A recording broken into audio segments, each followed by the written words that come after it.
ডালু।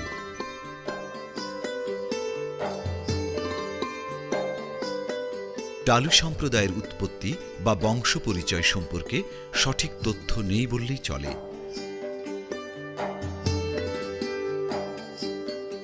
অন্যান্য ক্ষুদ্র নৃগোষ্ঠীর মতো এরাও দেশের ভূমিজ সন্তান নয়, বরং অভিবাসী।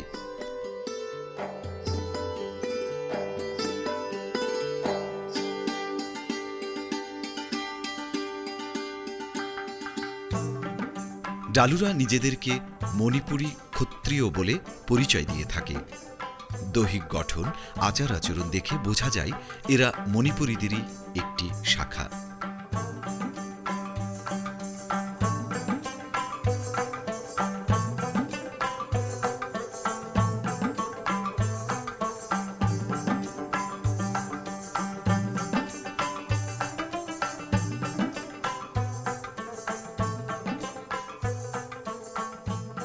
ধারণা করা হয় ১৭৬৫ সালে যখন ব্রাহ্মণ রাজ মণিপুর রাজের সাথে যুদ্ধে লিপ্ত হন, তখন ভ্রক্ষ সৈন্যদের মারাত্মক আক্রমণের কবলে মণিপুরী রাজা পরাজিত হন এবং আত্মরক্ষার জন্য পাশের জেলায় চলে আসেন।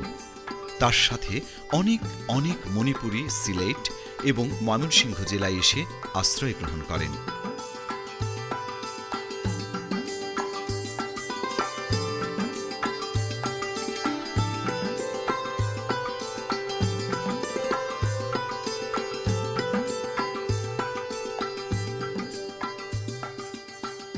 কালক্রমে এরা গাঢ় পাহাড় ঘিরে আরো পশ্চিমে ধাবিত হয়ে শেরপুর পর্যন্ত বিস্তার লাভ করে।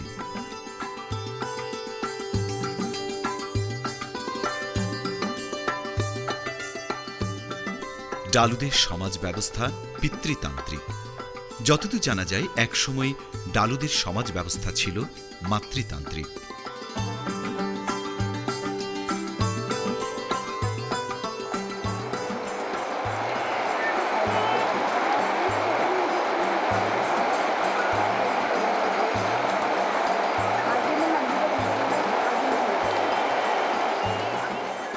ডালুদের সমাজ মূলত গ্রাম কেন্দ্রিক।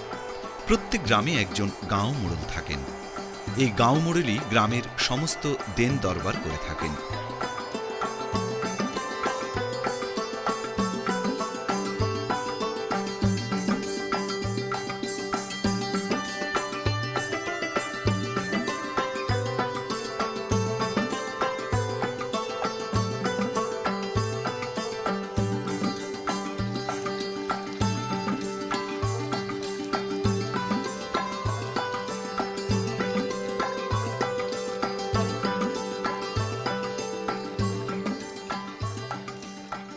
ডালুদের ধারণা তাদের নিজস্ব বর্ণমালা না থাকায় এবং বৃহত্তর সমাজের সাথে একাত্ম হয়ে বসবাস করার কারণে তাদের নিজস্ব ভাষা নিজেদের অজান্তে হারিয়ে ফেলেছে।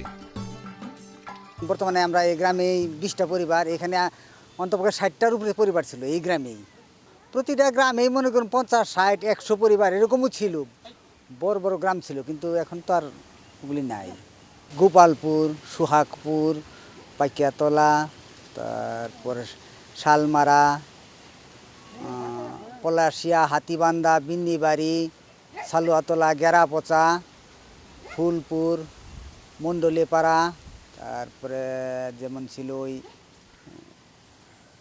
হাতিপাগার, বিভিন্ন জায়গায় ডালুগ্রাম ছিল আর কি। যখন এই আধুনিক যুগে আসলো, আধুনিকতায় যেমন যে এলাকায় যে পরিবেশ, সেই পরিবেশের খাতিরে হারাইতে হারাইতে সব হারাইয়া বসলো। আর আগে তো মনে করুন চালচলনটা ছিল সব আমগের মধ্যেই, বাইরের কোনো লোকের সাথে মেলামেশা কম ছিল, যার কারণে ওইটা ছিল। এইভাবে আস্তে আস্তে হারাইয়া গেল। সংস্কৃতি যেমন ছিল আপনার ওই বিভিন্ন পূজা পার্বণ ছিল, যেমন ওই যে নবান্ন উৎসব হইতো, ওই আপনার যেমন হিন্দু ধর্মের যেগুলো আসলে এগুলো ছাড়াও একটু বাইরের কিছু ছিল নবান্ন উৎসব। তারপরে ওই পথের খাউরি বলতো একটা, এগুলা আগে তো আপনার এই যারা ছিল আগের, তারা নিজেরাই নিজেদের ব্যবহার কাপড় বুনায় নিত। এটা যদি মনে করুন কোনো শুভাকাঙ্ক্ষী যদি আমাদের একটু সহায়তা করতো যে ভাষা সম্বন্ধে, যে তাহলে আমরা হয়তো এটা ফিরে পেতে পারতাম।